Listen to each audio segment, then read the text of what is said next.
खेल दिवस कब मनाया जाता है? आपके ऑप्शन थे ऑप्शन ए 28 अगस्त, ऑप्शन बी 29 अगस्त, ऑप्शन सी 30 अगस्त या फिर ऑप्शन डी 31 अगस्त। तो इस प्रश्न का सही उत्तर है विकल्प बी 29 अगस्त। आप में से कई व्यक्ति ने इस प्रश्न का एकदम ठीक जवाब ऑप्शन डी 31 अगस्त। तो इस प्रश्न का सही उत्तर है विकल्प बी 29 अगस्त। आप में से कई व्यक्ति ने इस प्रश्न का एकदम ठीक जवाब दिया है। इसी तरह अपने सुझाव प्रतिक्रियाएं जवाब में भेजते रहिए, हमें इसका इंतजार रहता है।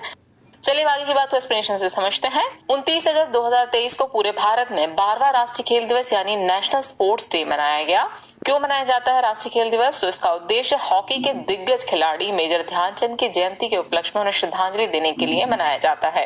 राष्ट्रीय खेल दिवस का पहली बार आयोजन 29 अगस्त 2012 को हुआ था। इस दिवस को मनाने का उद्देश्य यह है कि ये सभी उम्र के लोगों को शारीरिक फिटनेस, नियमित व्यायाम और स्वस्थ जीवन शैली अपनाने के लिए प्रोत्साहित करता है। भारत में एक मजबूत खेल संस्कृति विकसित करने हेतु प्रेरक के रूप में कार्य करता है।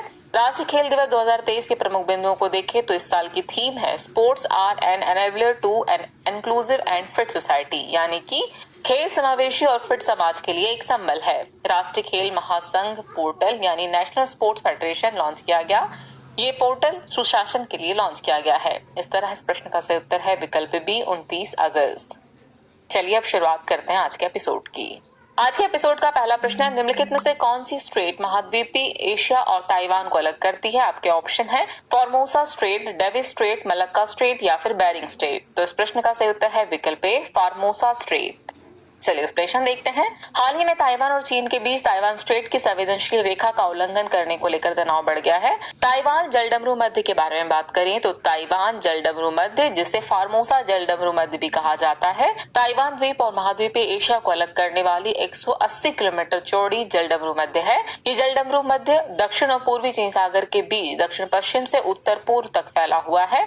आइए जानते हैं ताइवान जलडमरू मध्य की मध्य रेखा के बारे में। तो यह चीनी मुख्य भूमि और ताइवान के बीच ताइवान जलडमरू मध्य में अनौपचारिक विभाजन रेखा है। ये शीत युद्ध के दौरान दो विरोधी पक्षों को अलग करने और संघर्ष के जोखिम को कम करने के एक तरीके के रूप में सामने आया था। किसी भी समझौते या संधि ने कभी भी इसकी स्थिति को मजबूत नहीं किया, लेकिन दशकों से इसने ताइवान और चीन की सेनाओं को अलग रखने में मदद की। इस तरह इस प्रश्न का सही उत्तर है विकल्प ए फॉर्मोसा स्ट्रेट। नेक्स्ट क्वेश्चन है, निम्नलिखित में से किस स्थान से सतलुज नदी का उद्गम होता है? आपके ऑप्शन है मिलाम हिमनद, राकसताल झील, मानसरोवर झील या फिर व्यास कुंड। तो इस प्रश्न का सही उत्तर है विकल्प बी राकसताल झील। हाल ही में कई हफ्तों की भारी बारिश के कारण पाकिस्तान और भारत में सतलुज नदी के किनारे के खेतों और सैकड़ों गांवों में बाढ़ आ गई है। सतलुज नदी के बारे में बात करें तो सिंधु नदी की 5 सहायक नदियों में सबसे लंबी है। इसे शताद्री के नाम से भी जाना जाता है। ये हिमालय के उत्तरी ढलान पर दक्षिण पश्चिमी तिब्बत में राकसताल झील से निकलती है। ये नदी हिमाचल प्रदेश में शिपकीला दर्रे के माध्यम से पश्चिम और दक्षिण पश्चिम की ओर बहती हुई भारत में प्रवेश करती है। व्यास नदी से मिलने से पहले यह नदी नंगल के पास पंजाब से होकर बहती है। इन दोनों नदियों के विलय से 105 किलोमीटर लंबी भारत पाकिस्तान सीमा बनती है। चिनाब नदी में शामिल होने से पहले ये 350 किलोमीटर तक बहती रहती है। सतलज और चिनाब नदियों के संयोजन से पंचनाद का निर्माण होता है, जो अंततः सिंधु नदी में मिल जाती है। इसकी सहायक नदियों की बात करें तो इसकी कई सहायक नदियां हैं, जिनमें बसपा, स्पीति, नोगली, खाड़ और सोन नदी प्रमुख है। इस तरह इस प्रश्न का सही उत्तर होगा विकल्प बी राकसताल झील। अगला प्रश्न है, निम्नलिखित में से कौन सा देश बाल्टिक राज्य में शामिल नहीं है? आपके ऑप्शन है एस्टोनिया, लातविया, लिथुआनिया या फिर रोमानिया। तो इस प्रश्न का सही उत्तर है विकल्प डी रोमानिया।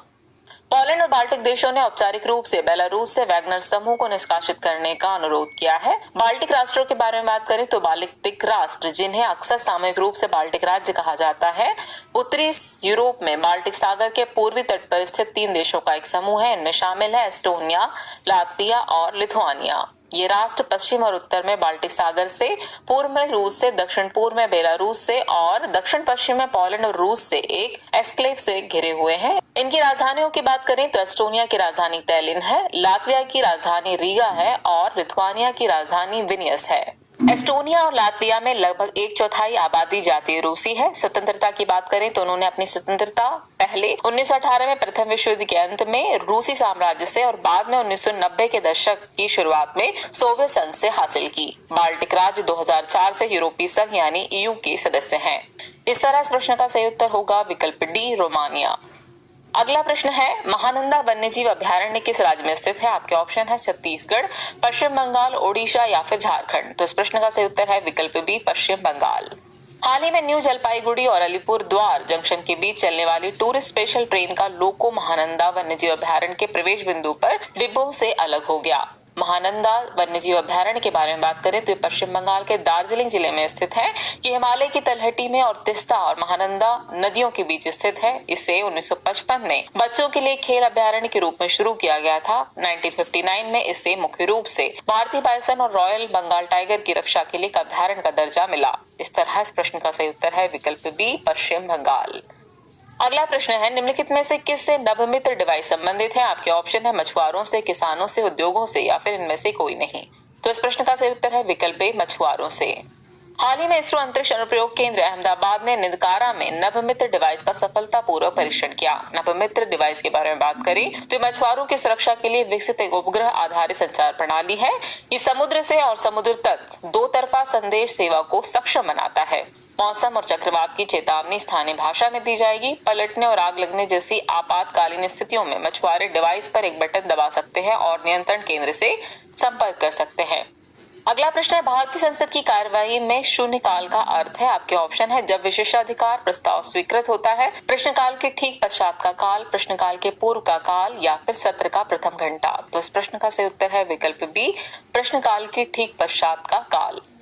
शून्यकाल को 1962 में संसद में पेश किया गया था। यह वह समय है जब संसद सदस्य यानी सांसद तत्काल सार्वजनिक महत्व का मुद्दा उठा सकते हैं। ये प्रश्नकाल के तुरंत बाद होता है और तब तक चलता है जब तक कि दिन का एजेंडा नहीं लिया जाता। दूसरे शब्दों में प्रश्नकाल और कार्यसूची के बीच के समय को शून्यकाल के रूप में जाना जाता है। बता दें कि संसदीय प्रक्रिया में यह नवाचार भारत की देन है। चलिए प्रश्नकाल से जुड़ी कुछ अतिरिक्त जानकारियां देख लेते हैं। तो संसदीय प्रक्रिया नियमों में प्रश्नकाल का उल्लेख नहीं है। संसदीय कार्यवाही का पहला 1 घंटा प्रश्नकाल के लिए निर्धारित होता है। वर्ष 1991 के बाद से प्रश्नकाल के प्रसारण के साथ प्रश्नकाल संसदीय कार्यप्रणाली का सबसे महत्वपूर्ण साधन बन गया है। इस तरह इस प्रश्न का सही उत्तर है विकल्प बी, प्रश्नकाल के ठीक पश्चात का काल।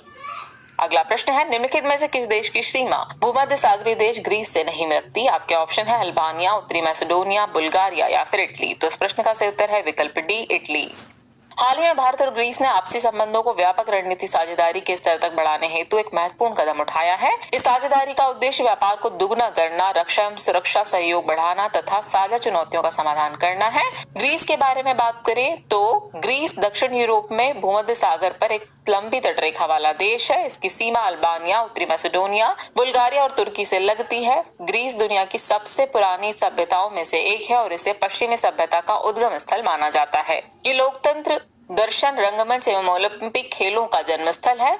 यहाँ पर संसदीय गणतंत्र प्रकार की सरकार है। इसकी राजधानी एथेंस है और इसकी भाषा ग्रीक है, जबकि मुद्रा यूरो है। यहाँ की प्रमुख श्रृंखलाओं की बात करें तो पिंडस और टॉरस यहाँ के प्रमुख पर्वत श्रृंखला है। ग्रीस में सबसे लंबी नदी हेलिया कमोन नदी है और ग्रीस का सबसे ऊंचा पर्वत माउंट ओलंपस है। इस तरह इस प्रश्न का सही उत्तर होगा विकल्प डी, इटली। नेक्स्ट क्वेश्चन है, वैदिक काल के लोग इनमें से कौन सी फसल से ज्ञात नहीं थे? आपके ऑप्शन है जौ, गेहूं, चावल या फिर तंबाकू। तो इस प्रश्न का सही उत्तर है विकल्प डी, तंबाकू। वैदिक काल के लोगों को तंबाकू का ज्ञान नहीं था। इस अवधि के दौरान कृषि में आर्थिक गतिविधियों का वर्चस्व था। कृषि मुख्य रूप से गंगा घाटी के किनारे की जाती थी। इसी अवधि के दौरान खेती की जाने वाली फसलें गेहूं, चावल और जौ, फलियां और तिल थे। इससे जुड़ी कुछ और अतिरिक्त जानकारी देखें तो तंबाकू एक कृषि उत्पाद है। इसे पौधे की ताजी पत्तियों से संसाधित किया जाता है। इसी खोज सबसे पहले मेसो अमेरिका और दक्षिण अमेरिका के मूल लोगों ने की थी और बाद में इसे यूरोप और शेष दुनिया में लाया गया। बता दें कि भारत में तंबाकू की शुरुआत पुर्तगालियों द्वारा अकबर के शासनकाल के दौरान की गई थी। इस तरह इस प्रश्न का सही उत्तर है विकल्प डी, तंबाकू। अब नोट कर लीजिए आज के एपिसोड का अभ्यास प्रश्न। हाल ही में श्रेथा थाविसिन कहाँ के प्रधानमंत्री बने हैं? आपके ऑप्शन है option A Thailand, option B Malaysia, option C Indonesia या फिर ऑप्शन डी लाओस। तो इस प्रश्न का सही उत्तर कमेंट बॉक्स में देना ना भूलें। जल्दी मिलते हैं नए एपिसोड में कुछ और नए सवालों और जानकारियों के साथ। तब तक के लिए शुक्रिया।